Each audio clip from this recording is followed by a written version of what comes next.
औज़ुबिल्लाहिमिनश्शैतानिर्रजीम में बिस्मिल्लाहिर्रहमानिर्रहीम। नाज़रीन, एक नई वीडियो के साथ हाजिर खिदमत और उम्मीद करता हूँ मेरी इस वीडियो को भी आप उसी तरह पसंद करेंगे, शेयर करेंगे और कमेंट्स बॉक्स में जाके कमेंट्स करेंगे जिस तरह मेरी पिछली तमाम वीडियोस को आप लोगों ने सराहा और कमेंट्स बॉक्स में जाके कमेंट्स किए। नए आने वालों के लिए खुश आमदीद और वेलकम, और साथ रिक्वेस्ट के मेरे चैनल को सब्सक्राइब करें, बेल आइकन को टच करें और साथ ऑल को टच करें ताकि मेरी तमाम वीडियोस आप लोगों तक बआसानी पहुंच सके। और साथ रिक्वेस्ट के कमेंट्स बॉक्स में जाके इस वीडियो पे लाजमी कमेंट्स करें।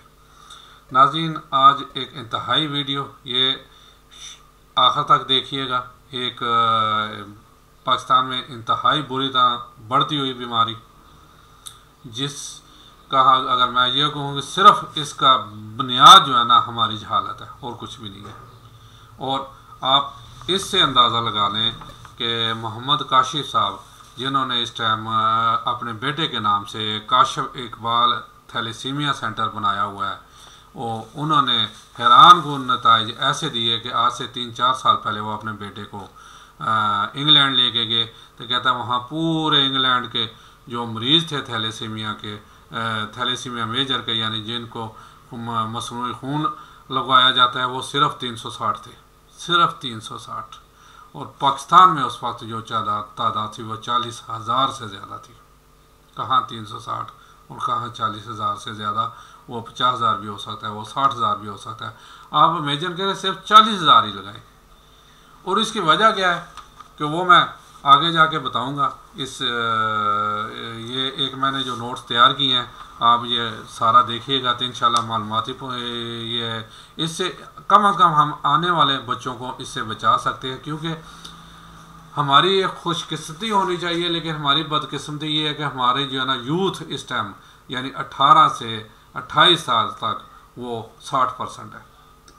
और अंदाज़ा करें कि अगर हमने इस पे इसी वक्त फौरी एक्शन ना लिया और आगाही ना ली तो ये ना हो कि इन फ्यूचर हमारे तमाम जो ये यूथ जो है ना बेडों में पड़ी हो, बीमार पड़ी हो। फिर क्या पाकिस्तान कैसे तरक्की करेगा? पाकिस्तान को क्या कहा जाएगा? बीमारों की कौम। बीमारों की कौम तो वैसे भी है ही है, बीमार तो हैं, अगर वैसे नहीं तो ज़हनी बीमार है। हमें फ़र्क ही नहीं पड़ता। लेकिन खुदारा ये वीडियो आप एंड तक देखें ताकि आप लोगों को पता लगे कि ये पाकिस्तान में क्यों मर रहा है। अगर 3 से 4 साल पहले ये 40,000 से ज़्यादा थे, अब तो चाहिए 1 लाख हो गए हों केस। और इस बीमारी का पूछना है तो उस माँ से पूछे जो हर पल मरती है और हर पल जीती है। इस बीमारी का पूछना है तो उन बच्चों से पूछें जब ब्लड ट्रांसप्लांट होता है उन पे क्या गुजरती है, या उसके नतीजे में जो साइड इफ़ेक्ट होते हैं, जिसमें सबसे बड़ा आयरन है। आयरन बड़ा यानी यही मोहम्मद इकबाल साहब बता रहे थे कि ये वैसे 150 तक इसका होता है आयरन का रिस्क, और उसके बच्चे का 11,000 तक चला गया था। 11,000 बाद में फिर उसके भी इंजेक्शन लगते हैं।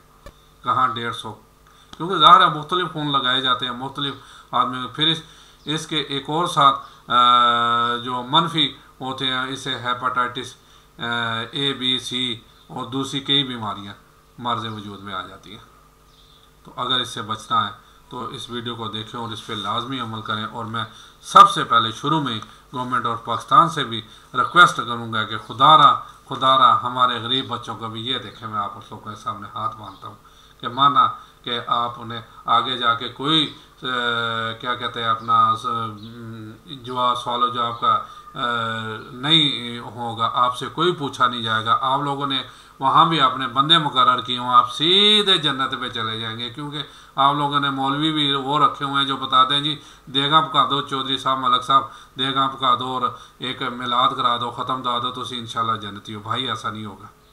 आगे ना रिश्वत चलती है, ना सिफारिश चलती है। अगर हज़रत उमर फ़ारूक रज़ियल्लाहु तआला अन्हु जैसे जिन्हें कई मकाम पे कहा गया कि ये शख्स जनती है, अशरा मुबशरा में भी थे, तो ग़ज़वा बदर में भी थे, ठीक है, कई जगह। और जिनको देखे शैतान अपनी राह बदल देता था, लेकिन जब उन्होंने हुकूमत की तो उस हुकूमत का हिसाब देते देते जो 2 माहिरीन कहते हैं, कोई 9 साल कहते हैं, कोई 11 साल, और जब हिसाब दे के बाहर निकले तो पसीने से वो शरबूर थे। हमारे सियासतदान हमारे अशराफिया बदमाशियाँ, जिसमें मैं सबको कहता हूँ। देखिए 1958 से लेकर 2018 तक तो 3 सिर्फ जमातों ने हुकूमत की है, फौज ने, पीपल पार्टी और नून लीग ने। क्या किया इन तकरीबन 58 साल बनते हैं, 58 साल बनते हैं और 75 बरस पाकिस्तान को बने हुए हो गए। क्या किया इन लोगों ने अवाम के लिए, आम अवाम के लिए? सोचने वाली बात है। बहरहाल मैं ये जो नोट्स बनाए हैं ये पढ़ने लगा हूँ, इसके बाद फिर बात करता हूँ असल में होना क्या चाहिए। जी, थैलेसीमिया क्या है और इस बाकायदा इलाज कैसे मुमकिन है, इसको जानने के लिए मेरी पूरी वीडियो लाजमी देखें। आज हम बात करेंगे थैलेसीमिया क्या है, उसकी कितनी किस्में हैं और इसमें जो सबसे बड़ा मसला थैलेसीमिया मेजर, इसको हम कैसे ट्रीट कर सकते हैं। पहले हम बात करेंगे थैलेसीमिया है क्या। थैलेसीमिया बेसिकली एक जेनेटिक डिसऑर्डर है और इसको हम थैलेसीमिया माइनर भी कहते हैं।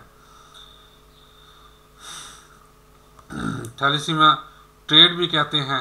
ये जेनेटिक डिसऑर्डर है जो कि वालिदैन अपने बच्चों को शिफ्ट करते हैं। अगर हम थैलेसीमिया माइनर की बात करें तो हमारी जनरेशन में 7 से 8% है। अगर आप थैलेसीमिया माइनर हैं यहाँ तक तो आपको मसला नहीं है, लेकिन अगर एक थैलेसीमिया माइनर की दूसरे थैलेसीमिया माइनर से शादी हो जाती है तो आने वाले बच्चों के 25% चांसेस होते हैं कि आपका आने वाला बच्चा मेजर बोर्न होगा। जो थैलेसीमिया मेजर बच्चा है इसकी 3 साल से 6 साल तक वो अपना खून खुद नहीं बना सकता। जी, यानी ये बिल्कुल अर्ली एज है। 3 साल का बच्चा क्या होता है, वो 3 साल से ही वो अपना खून बनना बंद हो जाता है, फिर मसनूई खून लगवाना पड़ता है। अब होल लाइफ जितनी ज़िंदगी उसकी है वो मसनूई खून लगवाता रहेगा और इसकी क्वांटिटी भी बढ़ती जाती है। मुझे कुछ ऐसा भी अंदाज़ा है, मेरी एक अजीज़ा है उसकी बच्ची को ये खून लग रहा है और ये कैसे होता है कुछ यानी फिर जो जिन जिन तकलीफ से वो गुजरते रहे हैं कुछ इसका भी मुझे मुशाहिदा है। तो इसलिए खुदारा ये वीडियो पूरी देख के इस बात को समझें ताकि आने वाले वक्तों में हमारी बीमार कौम ना हो, एक तंदुरुस्त कौम हो। जी, उसके 3 साल से 6 साल तक वो अपना खून खुद नहीं बना सकता और इसे मसनूई खून की ज़रूरत होती है। इसलिए थैलेसीमिया के डायग्नोज बहुत आसान है। थैलेसीमिया को डायग्नोज कैसे किया जा सकता है? अगर आप थैलेसीमिया माइनर हैं तो शायद आपको सारी ज़िंदगी पता ना चले। अगर अक्सर मरीज़ ऐसे होते हैं जिनको 50 साल के बाद पता चलता है कि वो थैलेसीमिया माइनर है। वजह यह बनती है कि अगर फीमेल में थैलेसीमिया माइनर है तो इन का होमोग्लोबिन 10 से 12 ग्राम से ऊपर नहीं जाएगा और अगर मर्द हैं तो इनका होमोग्लोबिन 12 और 13 ग्राम के बीच में रहता है। जो थैलेसीमिया माइनर के लोग होते हैं, सिंपल ब्लड टेस्टिंग से हम थैलेसीमिया माइनर का पता लगा सकते हैं, क्योंकि हमारी आबादी में ये 6 से 7% ये क्वांटिटी है। इस वजह से ये ज़रूरी है कि हम थैलेसीमिया माइनर टेस्ट करवाने पर तवज्जो दें। अब अगर एक थैलेसीमिया माइनर दूसरे थैलेसीमिया माइनर से शादी करता है, इस पर 25% चांस हैं आने वाला बच्चा मेजर हो, 50% चांस होते हैं कि आने वाला बच्चा थैलेसीमिया माइनर हो और सिर्फ 25% चांस है कि उसका बच्चा तंदुरुस्त हो। ये आप फिगर ऐसे लें 75% और 25%, क्योंकि जो माइनर भी है, अगर देखें माइनर लगाएं, चलें अल्लाह ना करे किसी का ऐसा बच्चा हो, माइनर लगाएं, वो आगे जाके फिर किसी माइनर से शादी कर लेता है, उसका आगे माइनर बच्चा पैदा हो, आगे जाके फिर किसी माइनर से, तो इन फ्यूचर बीमार को हमारी बेडों में पड़ी को किसी काम की नहीं। फिर वही मसाल कामदा ना काजदा दुश्मना ना जा, फिर जो अजियत उन बच्चों पे होती है। अल अमान अल हफीज़ क्या कह सकते हैं भैया। अब जो थैलेसीमिया मेजर के जो बच्चे हैं, इनमें जब ब्लड ट्रांसफ्यूजन स्टार्ट होती है, रिक्वायरमेंट स्टार्ट होती है, तो इनकी 6 माह से 9 महीने की उम्र में ब्लड ट्रांसफ्यूजन स्टार्ट हो जाती है। लेकिन इस एक मसला ये भी है कि जैसे जैसे मसनूई खून लगता जाएगा, जिसम में आयरन यानी फौलाद का लोड बढ़ता जाएगा, फौलाद बढ़ने की वजह से बच्चे में पेचीदगियाँ बढ़ती जाएंगी और इसका आखिरी हाल एक तो ये है कि बच्चा सारी ज़िंदगी मसनूई खून लगवाता रहेगा, या फिर आजकल एक नया इलाज आया है जिसे डॉक्टर हजरात स्टेम सेल ट्रांसप्लांट थेरेपी कहते हैं, इसके ज़रिए भी इसका इलाज किया जा सकता है। लेकिन इस बाकायदा हल यही है कि आप थैलेसीमिया को बरवक्त तशखीस डायग्नोज करें। अगर आपकी फैमिली में किसी भी एक बच्चे को थैलेसीमिया हो गया है तो आप पर फर्ज है कि बाकी सब बच्चों का भी फ़ौरन टेस्ट कराएं, बल्कि अपना भी टेस्ट कराएं जी, सिर्फ बच्चों का ही नहीं, अपना भी टेस्ट कराएं।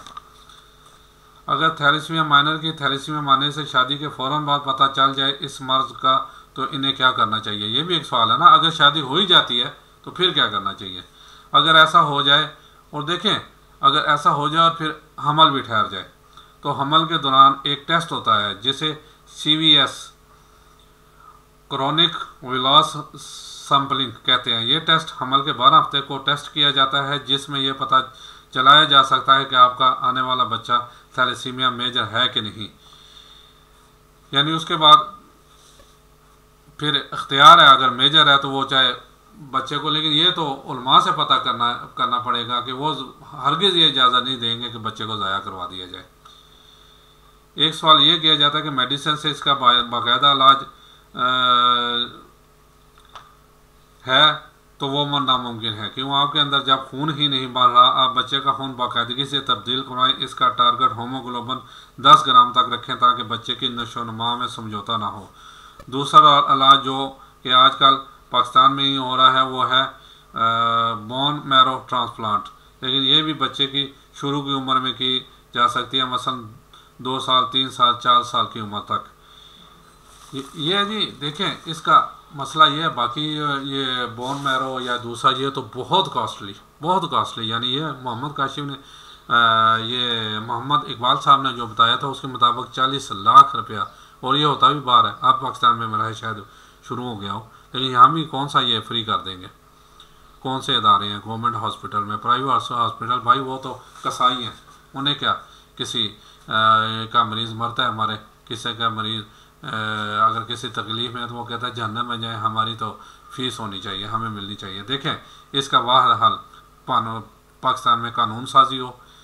शादी से पहले बच्चे और बच्ची दोनों का कंप्लीट टेस्ट होना चाहिए, मेडिकल टेस्ट होना चाहिए। उसमें सिर्फ यही नहीं कि थैलेसीमिया माइनर अगर हो, ये भी एक ज़ाहिर है मुश्किल है, और दूसरा खुदा ना खास्ता एड्स भी हो सकती है, और कई मर्ज़ लाहक हो सकते हैं, तो वो सामने आ जाएंगे। इसमें कोई कबाहत नहीं होनी चाहिए। खुसूसन खुदारा मैं एक बार फिर ये देखें, हाँ मानता हूँ, जिनके लड़के हैं, जिनके बच्चे हैं, वो तो ऐसे साम बन के बैठे होते हैं सीट पे। बच्ची को तो वो फ़ौरन कह देंगे टेस्ट करवाएं अपना, लेकिन जब बच्चे की बारी आएगी तो बोलो जी साढ़े बच्चे को डिफेक्ट ही कहते हो, असी इत्थे ब्याह ही नहीं करना। खुदारा आपकी आगे आने वाली जनरेशन भी तो वो आपकी औलाद होगी, अगर वो अपाहज पैदा होगी तो क्या करेंगे? फिर साथ पीटेंगे अपना।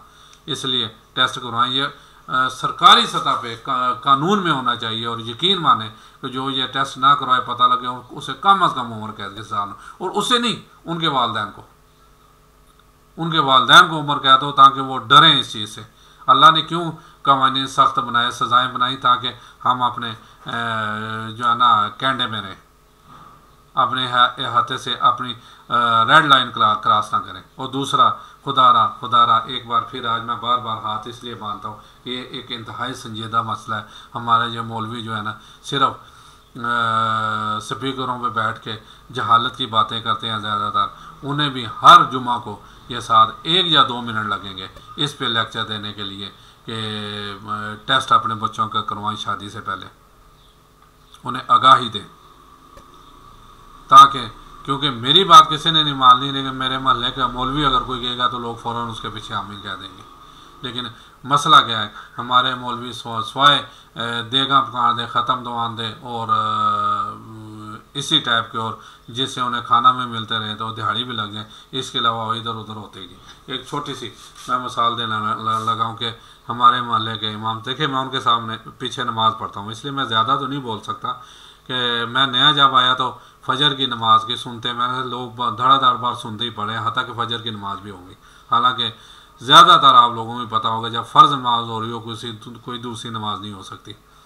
मैंने इमाम साहब को कहा कि आप ऐसा करें, ये जो रोज़ 10 मिनट का तबलीग करते हैं, लेक्चर देते हैं, उसमें ज़रा इस पर भी दे लें। उस इमाम साहब ने एक लफ्ज़ नहीं कहा इसके बारे में, फिर 3-4 दिन पहले एक ईशा की नमाज़ खड़े होने लगी तो एक बंदा आया, उसने अल्लाह अकबर सुनते नहीं लगा। मैंने कहा भाई नमाज खड़ी होने लगी है, उसने लाभ नहीं थी। अब वही इमाम साहब पास खड़े हंस रहे, हालांकि उसे का बाजू पकड़ना कि भाई ये भाई ठीक कह रहा है, फ़र्ज नमाज खड़ी हो जाए तो दूसरी नमाज नहीं हो सकती, चलो चल के दूसरी नमाज पढ़ो। लेकिन हम फिर उसमें हमारी भी गलती है। अगर हम 12-12, 14-14 हज़ार में मौलवी रखेंगे तो फिर मौलवी खाची आएंगे भाई, उलमा तो आने से रहे। होना तो ये चाहिए कि एक कम अज़ कम 50,000 तनख्वाह पे आलिम रखें जो हमें मसले मसाइल बताए, और वो इन मसालिक से मुबर्रा हो, वो सिर्फ कुरान और हदीस की पैरवी करे, कुरान और हदीस पे चले और हमें उसके मदद, और उसे इन चीज़ों का भी नॉलेज हो। अब दूसरी जो मोहम्मद इकबाल साहब ने एक बात बताई, खुदारा ज़रा उस पर भी नोटिस करें। वो कहता है जी ये रमज़ान में आके इसका जो ब्लड डोनेट करते हैं ये तकरीबन बहुत ही कमी आ जाती है, यानी जैसे उसने बताया कि 60-70% कमी आ जाती है। जी हाँ, रोज़ा रखे हुआ है लिहाजा खून नहीं दे सकते। और दूसरी इंतहाई तशवीशनाक बात कि सबसे ज़्यादा इनकी मौत भी जो है ना इन थैलेसीमिया बच्चों की ये रमज़ान में होती है, क्योंकि उन्हें खून नहीं मिलता। अब बात हुई हमारी भी बच्ची, उन्होंने फ़ोन किया कि जी अपना ऐसे 4 बोतलें खून की चाहिए, तो मैंने कहा जी अच्छा है आप ये एक लगवाएं। उसने कहा एक उम्मीद है बंदोबस्त हो जाएगी, फिर कुछ करते हैं। तो खुदारा देखें, आप अगर सही रियल इस्लाम चाहते हैं ना, और कुरान पाक पढ़ें तो जहाँ हुकूकुल्लाह की भी अपनी जगह बहुत अहमियत है, लेकिन हुकूकुल अबाद की जितनी अहमियत बताई गई है, यानी वो फिर वही है कि हुकूकुल्लाह तो अल्लाह ताला गफूर रहीम है, वो माफ़ कर देगा, लेकिन अगर हुकूकुल अबाद की बात आई तो वो फिर शायद ना छोड़े। तो इसलिए अगर रोज़े भी रखे हैं, अफ्तारी के बाद देखें 3 माह बाद ये खून वैसे ज़ाया हो जाता है, और अगर हम ये ब्लड डोनेट नहीं करेंगे तो हो सकता है ये कई बीमारियों का बायस बन जाए। इसलिए खुदारा मैं तो कहता हूँ कि हेल्दी बच्चे जो हैं हमारी वैसे ही 60% जो एज है 18 से 28 साल है, ये तो कम अज़ कम 3 माह बाद, 4 माह बाद या 6 माह में एक दफ़ा एक खून की बोतल लाजमी डोनेट करें। और अगर हम महल्ले आज मसला आजकल यही है, महल्ला अब बात वही आ जाए, मैंने एक ग्रुप बनाया व्हाट्सएप ग्रुप, सिर्फ 1 या 2 बंदे उसमें रुजू करते हैं, तकरीबन 40 बंदे हैं उसमें। अगर ऐसी महल्ला लेवल पे सोसाइटियाँ हों, ये मसले सारे महल्ला लेवल पे हल हो सकते हैं। यानी एक महल्ले में अगर एक बच्चा या 2 बच्चे लगा लें ये थैलेसीमिया के, तो कितने हैं महल्ले में, कितने जो है ना, उसे तो बाहर कहीं जाने की ज़रूरत ही नहीं है, महल्ले वाले जाके खून दे। और फिर दूसरा जो ख़ुसूसन थैलेसीमिया वाले, क्योंकि उन्हें तो खून ही लगना होता है। अब जैसे उस बच्चे का तकरीबन बड़े बच्चे हो गए 4 से 5 या 6 बोतलें महीने की लगती हैं, ठीक है। मैं उनसे रिक्वेस्ट करता हूँ सबसे पहले जो उनके निहाल और दिहाल वाले हैं, हर ख़ानदान में तकरीबन दोनों के मिलाएँ को 25, 30, 40 बंदे बन जाते हैं, उनमें 4, 5, 6 बंदों का कम अज़ कम ब्लड लाजमी मैच कर जाएगा। सबसे पहले तो उन्हें चाहिए आमीन करें, बग़ैर कहे, बग़ैर इंतज़ार करें कि अगला मुझे कहे तो फिर जाके ये बच्चे उनके हैं, उनके ख़ानदान के बच्चे हैं। फिर उसके बाद महल्ले वालों की आ जाती है कि ये हमारे महल्ले के बच्चे हैं। ये ऐसा करते जाएं तो मेरा ख्याल है हमें किसी को कहने की ज़रूरत ही नहीं पड़ेगी, और हम अपनी नस्ल को इस मौजी मर्ज से बचा सकते हैं। और सबसे बड़ी बात जो है ना वो यही है कि खुदारा शादी से पहले बच्चों के टेस्ट लाजमी कराएं, कंप्लीट टेस्ट लाजमी कराएं। और खुदा ना खास्ता कोई बीमारी देखें, इसका हल है, अगर थैलेसीमिया माइनर, दूसरा भी थैलेसीमिया माइनर है ख़त्म कर दें, उसे किसी और के साथ ब्याह दें जिसका थैलेसीमिया माइनर ना हो, दूसरे ऐसी बच्ची को भी अलग अलग ब्याह दें, शादी तो हो जाएगी ना। लेकिन इकट्ठे ब्याएंगे तो उन दोनों के मिलाप होकर बच्चे को मुश्किल पेश आएगी। और यानी 75% चांस यह कि वह बच्चा बीमार पैदा होगा, सिर्फ 25% है कि वो बच्चा सेहतमंद बना। इस पर ज़रूर गौर कीजिएगा। और खुदारा ये ना कहें कि ये रमज़ान है तो हम खून नहीं दे सकते, ये खून ज़ाया चला जाएगा, गंदा है, ये गंदगी में शामिल हो जाएगा। और बात वही है, अगर किसी को दे दें तो ये सदका जारिया में आएगा और किसी का भला हो जाएगा। किसी माँ के आपने आंसू पूछने हैं, किसी बच्चे या बच्ची के दर्द को समेटना है, आप यही ख्याल करें कि ये उनका बच्चा नहीं है, ये हमारा बच्चा है। तो खुदा रहे एक बार फिर रिक्वेस्ट कि इस पर ज़रूर हमदर्दी से सोचिएगा, एक मुसलमान होने की हैसियत से सोचिएगा कि अल्लाह ताला ने आप लोगों को अगर इतनी सहूलतें दी हैं, इतनी आसाइशें दी हैं, तो उसमें थोड़ा सा अगर दूसरे बंदों का भी, इंसानों का भी हक़ है, और आप हक़ इसी तरह अदा कर सकते हैं कि अपने जिस्म से कम 6 माह में सेहतमंद, मैं बात कर रहा हूँ, कि एक खून की बोतल किसी को डोनेट कर दें। कमेंट्स बॉक्स में उम्मीद है कि आप ज़रूर कमेंट्स करेंगे जी। इजाज़त चाहता हूँ जी। अस्सलाम वालेकुम व रहमतुल्लाहि व बरकातहू।